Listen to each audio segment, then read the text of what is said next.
Good evening, welcome to A Foreigner in the Philippines. I wanted to make a comment on, not particularly answering things, but make a comment on some of the comments that you have put on our channel. So, this was a question. Someone made a comment about the artwork that I posted a little while ago and said, do you think that we really can overcome the cultural gap between an older foreign man and a younger Filipino? You know, sometimes I think that it's really strange the way that we pull into ourselves, as if a magnet, we pull in something that would seem completely opposite of what we actually would need. Going on that idea of the quantum physics, quantum science, where what you put out by way of this is what I want, you will receive that. Remember the old movie? Well, it's an old movie now, The Secret, and it said you can have what you want now. You just have to be open to allow it to come in. You know, rather than pushing out to make something happen, you just open the door and allow it to come in. And that could be done. It didn't explain an awful lot about the mechanics, but it's possible that we attract to ourselves things which actually we don't want in an ideal situation, but yet that we will find a challenge in it for ourselves and a lesson. Now, when I showed my artwork in one of my other videos, I made a point about a man that I called a petty tyrant, and I said that according to the book that I mentioned, which was a Carlos Castaneda book about his adventures, his spiritual adventures with a man that he called Don Juan. And if somebody is giving you a terrific hard time, Don Juan would call that a petty tyrant. And I made a point about saying that I had met someone who actually I realized was a petty tyrant for me, and he had given me a terrific hard time, been quite insulting about the work that I'd done that I really thought was great, and that his two main support people in his company thought that the piece that I'd made was wonderful, and told him so. Anyway, the story was that as I was about to actually tell him where they could stick this piece and offering to help him to put it there, I realized, wait a minute, that if I can please this man, who was correct, he said that something was 1/8 of an inch out. 1/8 of an inch, we're looking at something like this, look, you know, maybe 6 bus tickets. And he was correct. So I bit my lip and I did the job, and I benefited greatly from it. I made far superior furniture after that, and it was of benefit to me because I treated him as my petty tyrant, and it was a challenge. Well, right now I'm an artist in what can I say? I'm being held in abeyance. I'm being held. I'm in limbo. I'm not practicing as an artist because I decided that there was something else that needed to be done, and that's what I do with my wife Beth. So, can we overcome the cultural gap? If you are in that situation where you think that you are never going to be able to overcome any kind of gap that's cultural or artistic or aesthetic, any of those gaps that are between you and your partner, maybe the reason that you're there is not to teach that person, but to learn from that person. And if you do that, well, I think that you have a greater chance. I think the Dalai Lama said every time that we talk, we are simply repeating something that we already know, and every time we listen, chances are we're going to learn something. So that's what I think about that whole thing about, are we really capable? Are we going to teach someone? Can a great artist, not myself by the way, but can a great artist or a great musician or anything great, can he come in and teach what he knows to someone who may not even have that aptitude? And the question might be, should he be trying? I think that the listening idea is a good one. What was the other one? Oh gosh, so many people are so many people are upset by our giveaways, and we get all kinds of, I mean, these are very good suggestions that we get. One lady said what you should do is coordinate through the school. You should have all of the gifts made out in separate packages for each child, and then it should be grade 1, grade 2, grade and up through the grades. You should coordinate it so that the teachers know what is happening. All very good. Now here's what I think about that. We operate on a spontaneous basis. We spontaneously decide that we're going to stop somewhere. We stopped once when we were coming back from the Alzheimer man, who we were giving some help to, and on the way we passed some kids and they were outside the school. Now I'm talking about half a dozen kids. Now we always get people who are worried about those who didn't get anything, and it is probably true that 1 or 2 children don't get something. But in the case of someone who sent us a box, and inside the box was, I think, 27 beautifully wrapped, selected, carefully, including several pencils, a small notebook, and a lot of other things which would be wonderful for a kid to open and do that. So we pulled up with this box, and this was where we went to see Sarah, the blind child. And we went there and we were chatting, and a couple of teachers came out, and while we were talking we thought, why don't we do our giveaway? So we pulled the box out. Now we're not in some tableau with statues which are completely obedient to our, we say stand there. Well, they were standing there already, so they'll just continue standing there, okay? They're like mannequins. We don't do that. We're talking about live people, and live people see a box and they help to get the box out of the truck. And once the box is out and on the floor, on the ground, then they're wondering what's in it, and so they naturally are involved. These are vibrant, healthy children, fun-loving, laughing, having a great time. And here they are, and some stranger, a foreigner, and a Filipino have pulled up outside, and they're talking to the blind girl, Sarah, that they all know. And then the story it spreads, the news spreads. Well, there's a foreigner, and everybody comes out to see.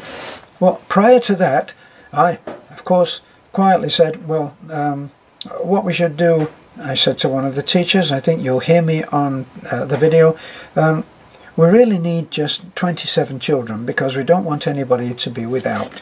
And so that was the idea, and there are the teachers, and wouldn't you think that they would be in control? Wouldn't you think that we would be in control? And then 50 or 60 kids come pouring out, and yes, I was like King Canute, and I tried to turn back the forces of the sea. Wait, I'm the king. You will obey me, you will get into a long line, and you will be very well behaved, won't you, children? And they all don't hear me. So it doesn't matter what you set out to do. Children are making up their own minds about things. They're not little toy soldiers that you set out in orderly lines. Yes, if they're there and they're having inoculations or something, and they go in 10 at a time, stand in line, and they're probably going to do it. Or if it's for their lunch or something, if they're getting a free lunch, and they have to get in line, because you simply don't let anybody through the door until they are going to be served, and then they go out another door. Oh gosh, wouldn't that be wonderful if that happened? And it's not going to, and it's never going to. We went to that small island. We were talking with some visitors that we had today that came over. They took a ferry over from Cebu, and they came over just to see us, which was wonderful. They had a couple of things that they wanted to give us, and it was wonderful to spend time. And they thought that we put ourselves out. They had somehow managed to load the third member of this little group was in a wheelchair, and it took quite a bit for him and the two other companions to bring all of this off. And the first ferry that they tried to get was full, so then they had to dash to another ferry, to another pier, and they thought that we were the ones that put ourselves out. This is such great humility. And so things don't go according to plan always, unless you're in that rigid kind of discipline. Someone said, no discipline, no discipline. And another one said, it was embarrassing to see children rushing around like that. Just the thought that anyone should think that it's embarrassing to see 50 or 60 children just having a great time, laughing, pushing, joking, taking sheer delight in receiving 2 pencils. Boy, I should always be embarrassed by that. So the embarrassing thing is not going to, it's not going to be there. The discipline, no, somehow it's not. Let me put my glasses on and read a couple of other things. It said, oh, that was my, one person said, it's all about organization. That's very, very true. So what's some of the other things that I said? It's all about, and I made a point and I said, if we did just one thing, we would be able to get up at 9 o'clock or 8 o'clock in the morning and have a leisurely breakfast. And then yesterday we would have made a point of spending a couple of hours on the phone talking to a school where we were going to send out some gifts, and then we would go there and the children would be told prior to that, there's somebody coming and you're going to receive 2 pencils each. Now we want you to line up in a queue, and that's what we want you to do. Oh, and by the way, do have fun, won't you?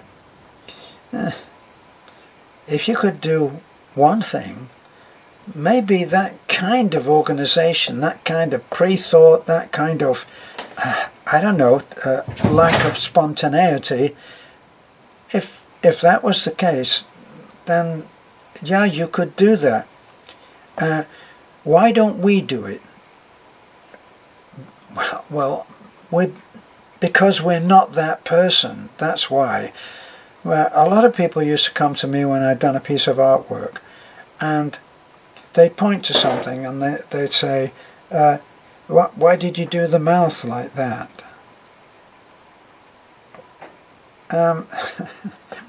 at first, when you get these kind of questions, there's no answer to them. But in the end, I decided that actually the reason that I do the mouth like that is because I'm not you. Because evidently, just your question indicates that you wouldn't have done it that way. Now, the big tell-all is when someone says, well, why did you do the mouth like that? You say, here's a pen. I would love to know how you would have done the mouth. And strangely enough, they wouldn't take the pen and say, oh, no, no. Except there should be a little bit here, and maybe you should have done a little bit more there. And no, you can't be a creator of anything by proxy. You can't sit there and say that they should have done this, they should have done that. You can't do that. You can't have that kind of control about a creative process when you're sitting on your butt not doing anything. Another little comment, why don't you turn, if you're worried about somebody not getting well, why don't you turn your guest house into a hospice?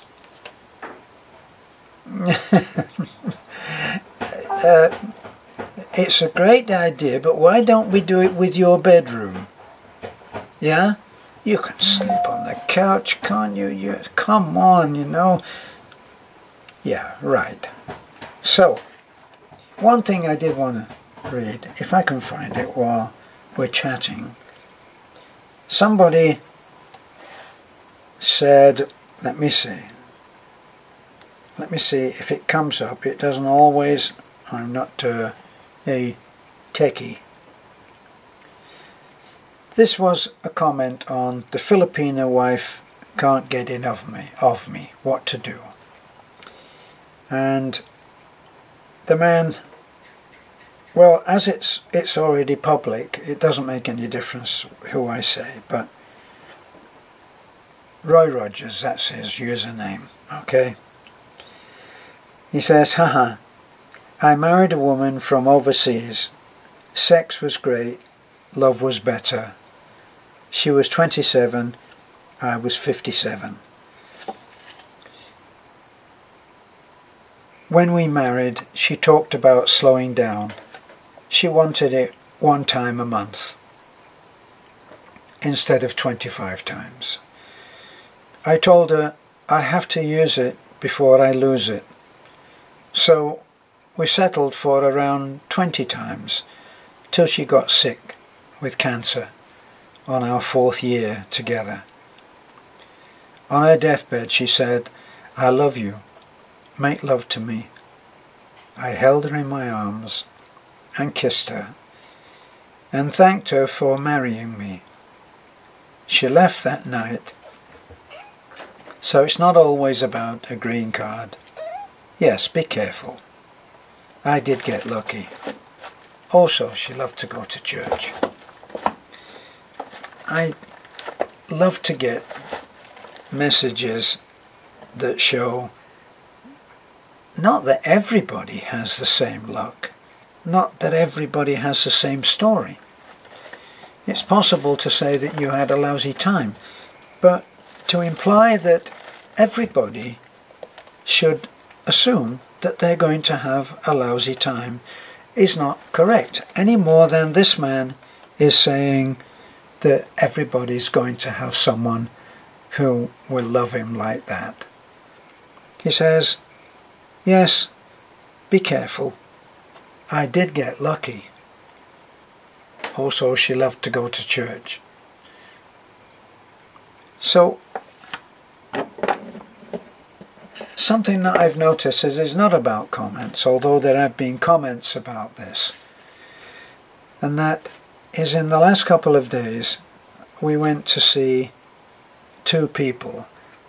One was a lady who had cancer, and the other one was baby Faith. Now, a lot of people have been touched by baby Faith, including me, of course. And when we went to see Baby Faith, it was so different to how it was when we went to see the lady with cancer. When we went to see the lady with cancer, she'd moved back to her parents, which was probably less than an ideal situation. The house was not as nice. It didn't really have a kitchen as such. Lots of things were not great. But she was having to make do. That was her family house. We'd given her, thanks to one of our subscribers, Josie Manning of Phoenix, Arizona, is how she likes to be called. And she had given us enough money to buy some carrots. And we bought, because the carrots are deemed to be the basic of any juice, along with other fruits and vegetables. So it's not just the carrots. Now, in the few days that we had been away and had not been round to see her, I asked her how many times they had used the juicer, and they said 1. And I tried to get it over to her that no one can do this for her. No one can make her live. No one can give her the will to live. It has to come from the person. Even if you're there mixing the juices and standing over her while she forces it down, it won't be the same. The will to live has to be a burning issue inside you. It has to be such that you're not going to exit this world until you've been dragged out, metaphorically speaking, kicking and screaming. You won't give up. You only lose when you quit. And this is especially relevant, it's especially appropriate when you're talking about saving your own life. Someone that I saw recently, and they looked terrible. And they looked actually so much less healthy than the prior time that I'd seen them. And I mentioned this to a friend, and my friend made the point, well, according to his age, all of what had been happening in his life, all that he had made himself a magnet for, would now come home to roost. It's that old biblical saying of you reap what you sow. So depending on, for anybody, once you get into your 50s or 60s, that's when you start paying bills. For some people it will be that they abuse themselves by playing in gay abandon. Well, maybe I shouldn't use that word gay, but in abandon football, and had just gone hell for leather in it and taken some heavy knocks. And then when they start to get into their 50s and 60s, those joints, which should never have taken that beating, start to demand payment. The invoice comes in, so to speak, and things that you did are going to be paid for. If you've been a heavy drinker, a heavy smoker, come about that time and the bills will start coming in. And these are not bills that you can stick under the carpet or leave them in the glove box. They have to be paid, because you don't actually get the invoice, you only get the fact that it has been paid. That's when your joints start aching and you start looking haggard, or I'm just looking at my hair now. I was about to say, oh, your hair grows grey, but of course I'm not going to include that, you know, because you and I know that all of these talks they're not about you and I. It's present company accepted. Now, I have no idea who is ringing me there, and the reception, whenever I try to use the phone, is always so bad that I give up on it. So, what can I tell you? What I actually found when I went round to, as I say, the lady with cancer, was that I don't think that she has the support. So we did what we usually do, and we did it again, and we said, you need to support I think it was her sister. You need to support her. She probably can't do it by herself. You need to make her 4 juices a day. And we've given you the basics, 17 kilos of carrots, because we know that they won't go off. They're pretty good at things. So they can use 4 of those, 5 of those in one juice, and put other ingredients in there, you know, apples, oranges, malunggay, all kinds of other stuff, which is common knowledge, which you can go online and find out all about this. We can't do it for anybody. You might have seen the case of Dennis. Dennis is one hell of a guy. He's determined to survive. But Michael the diabetic, and he's just not motivated to save himself. Now, how can we save him? We can't do that. We're there on the initial thing. Here's, keep going, keep trying, keep surviving, and we can do that. But what can happen is, if the person lacks motivation themselves, if they've already given up, then there's nothing that you can do. Nobody can save someone who has given up. So it's as much as we can do to do what we do. And to end on a good note, we went to see Baby Faith, and Baby Faith still has incredible, difficult challenges ahead, but there's a burning light in her eyes, and she looks at you and she knows you are looking at her. She knows that she's looking at you, and the most incredible feeling ever was when she smiled at me, and she actually was looking at me. She was smiling. Now that's one courageous little child, and will teach us all. So I'm sure that I've gone on too long. I usually do, and I hope that it's helped some of you. You have to find within your sense of survival. You have to find your love of life, and you have to overcome your fears. We all do. And the good news is that we can overcome our fears. But the bad news is that you've got to do it every day. Okay, so you can't just go out on the battlefield, slay the dragon, and then say, okay, well, there we go then. No more being afraid of anything. No, it doesn't work that way. It doesn't work that way at all. You have to conquer it every day. You have to fight it every day. You have to feel the fear and still do the deed, whatever that is that you choose to do. And you have to do it every day. The good news is that you can.